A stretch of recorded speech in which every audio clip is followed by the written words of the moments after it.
আসসালামু আলাইকুম রহমতুল্লাহি বারকাতুহ। আমরা এই রমজানের তৃতীয় ফ্রাইডেতে আমি আমার নলেজও বাড়াচ্ছি, আর ইসলামের কিছু কিছু কথা নিয়ে আমরা আসার চেষ্টা করছি। প্রথম হচ্ছে ইসলামের 5টি ভিত্তি আছে, যে ভিত্তির উপর ইসলাম দাঁড়িয়ে আছে। সেই 5টা জিনিস হলো, প্রথম জিনিসটা হচ্ছে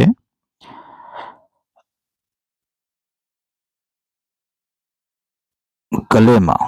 কালেমা মানে হচ্ছে কালেমায়ে শাহাদাত বলে যেটাকে, আশহাদু লা ইলাহা ইল্লাল্লাহু আশহাদু আন্না মুহাম্মাদুর রাসূলুল্লাহ।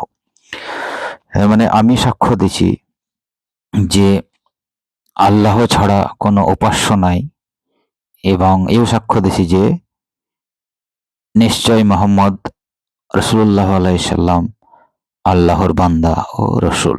এইটাকে বিশ্বাস করতে হবে, মানে আল্লাহ এক, বহুস্বরবাদী চিন্তা ভাবনা থেকে আমাদের বিরত হবে। ঈশ্বর একটা, আর মোহাম্মদ সাল্লাল্লাহু আলাইহি সাল্লাম মানে প্রফেট মোহাম্মদ হচ্ছে আমাদের মেসেঞ্জার। এটা হচ্ছে প্রথম কথা। দ্বিতীয় জিনিস যেটা আমাদের ইসলামের দ্বিতীয় স্তম্ভ, সেটাকে বলছে সালাত। সালাত নর্মালি এটা ওয়াজিব, আপনাকে 5 ওয়াক্ত নামাজ পড়তে হবে। যদি কর্মক্ষেত্রে বিভিন্ন জিনিসে ব্যস্ত থাকেন তাহলেও বাকি জিনিসগুলো আপনি পরে আদায় করতে, কিন্তু 5 ওয়াক্ত নামাজ পড়াটা জরুরি। মানে ফরজ মানে হচ্ছে জরুরি, এটা করতেই হবে। 3 নম্বর জিনিস হচ্ছে ইসলামের সবচেয়ে ইম্পর্টেন্ট জিনিস, সেটা হচ্ছে জাকাত। এবার জাকাত কার জন্য ফরজ, কার জন্য ফরজ নয়, বিভিন্ন জিনিসের আমি বক্তব্য শুনলাম। তো যেটা মোটামুটি বোঝা গেল সেটা এটা যে যে যে কোনো একটা পূর্ণবয়স্ক লোক, সে উন্মাদ বা পাগল টাইপের হলে চলবে না, কিন্তু প্রকৃত যেটা 18 বছরের ঊর্ধ্বে কোনো লোক, তার কাছে যদি অর্থ থাকে, অর্থর ডেফিনেশন দেওয়া আছে, মানে বলছে যে তোমার কাছে 7.5 তোলা সোনা বা 52 ভরি রূপা এর সমপরিমাণ বাজারের মূল্যে যদি কোনো নগদ তোমার কাছে থাকে, সেটা বিভিন্ন জিনিস হতে পারে, যেমন ব্যবসার পণ্য হতে পারে, মানে তার মার্কেট ভ্যালু। নগদ টাকা আপনি ব্যাংকে জমা রাখতে পারেন, অথবা সোনা রূপা আপনি ইনভেস্ট করেছেন। এবার জাকাত কতটুকু দিতে হবে, বলছে তার 40 ভাগের 1 ভাগ। মানে আপনার কাছে যে পরিমাণ টাকা, সোনা রূপা বা ব্যবসার পণ্য যেগুলো আছে, তার 40 ভাগের 1 ভাগ বা 2.5% হারে প্রতি বছর দিতে হবে। কখন দিতে হবে আপনাকে? রমজান মাসে, এই মাসটাই। তাহলে জাকাত, সালাত আর কালেমায়ে শাহাদাত মানে ইমান আনা, সেই 3টা হচ্ছে ইসলামের। এই 3টে জিনিস সবার জন্য ওয়াজিব, মানে আপনাকে রাখতেই হবে, মানে এগুলো মানতেই হবে। ইসলামের ভিত্তি এটা। আরো দুটো জিনিস আছে, একটা হচ্ছে হজ। যে হজ সবার জন্য ফরজ না, যে করতে পারবে তার জন্য ফরজ। যার সামর্থ্য আছে, যে মক্কা মদিনা যাওয়ার রমজান মাসে যেটা হজ, সেটা আপনি লাইফ টাইমে একবার করতে পারেন।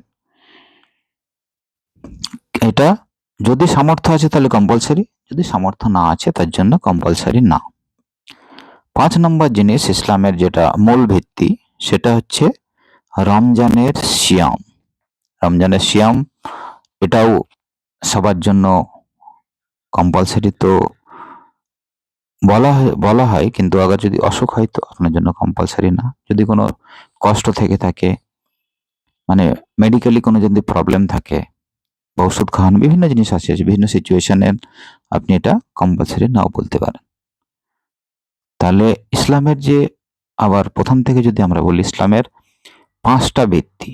ফার্স্ট জিনিস হচ্ছে ইমান, মানে আমি সাক্ষ্য দিচ্ছি যে আল্লাহ ছাড়া কোনো মাবুদ নাই, আর মুহাম্মদ সাল্লাল্লাহু আলাইহি সাল্লাম হচ্ছে তার মাবুদ।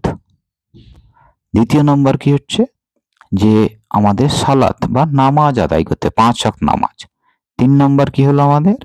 3 নম্বর হচ্ছে আমাদের যাকাত দিতে হবে প্রতি বছর 40 ভাগের 1 ভাগ, যে আপনাকে 7.5 তোলা সোনা অথবা 52 ভরি রূপার সমমূল্য বাজারের যদি অ্যামাউন্ট কোনো থাকে, তাহলে আপনাকে তার অত হারে দিতে হবে, না তো ওই টাকাটা আপনার জন্য হারাম।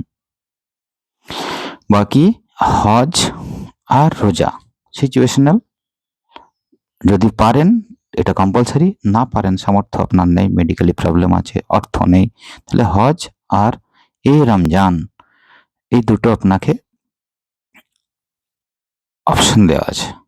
তাহলে এই 5টি স্তম্ভকে আমরা যদি ভালোভাবে টিকিয়ে রাখতে পারি, সেই ইসলাম আবার পুরনো গৌরবে ফিরে যাবে।